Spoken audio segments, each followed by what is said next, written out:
कामावाले माणसं पण भेटेना आणि वरून कडकडता होणारा पाऊस यामुळे आम्हाला रात्री 11 वाजेपर्यंत कांदे अंधारात कापावे लागले. नमस्कार, मी आहे कांचन. लोक उन्हाळ्यात समर व्हॅकेशनला जातात आणि आमच्यासारखी विळा तलवारी घेऊन रानात उन्हातानात कांदे कापायला जातात. धर कांदा, घे विळ आणि फेक कापून. असं करून करून एक एक गंज फेकायचा कापून. परत कापलेले कांदे पण आपणच डोक्यावर कांद्याच्या गंजावर नेऊन टाकायचे असतात. घराजवळचे कांदे कापून झाले आपल्याला जायचं होतं रानात दुसरीकडचे कांदे कापायला. मग आमचे लाडके सुपुत्र पुढं आणि मी मागं. खालच्या पण रानात कांदे उपटून गोळा करून ठेवले होते. आता कांदे कापताना बोर नाही हो म्हणून स्पेशल माणूस कामाला ठेवला होता.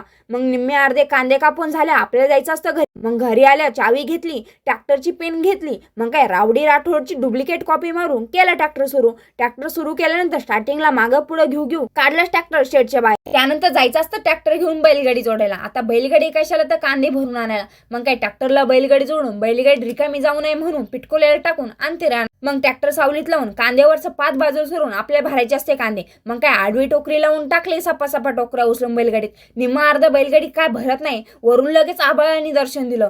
थोड्या वेळात असं होतं की अचानक इतका जोराचा पाऊस आला, पार सगळीकडे नुसता चिखल. मग कांदे भिजले आणि सगळ्याचाच विषय संपला. कसा तरी रानावनातून स्लिप मारीत ट्रॅक्टर तर बाहेर आणला, पण जवळ एक कागद नसल्यामुळे पूर्ण कांदे भिजून गेले. एक कागद होता तर तो बैलगाडीवर टाकला आणि तो उडून जाऊ नये म्हणून मी आणि मम्मी अर्धा तास पावसात उभे राहिलो. आता दिवसभर काही कांदे कापायचे राहिले होते. मग रातभर पावसाचं वातावरण झाले असल्यामुळे ते भिजू नये म्हणून आम्ही परत सुरू करतो मोबाईल बॅटरी लावून कांदे कापायचे. शेवटी चांगला 11 वाजेपर्यंत घेतलेच कापून.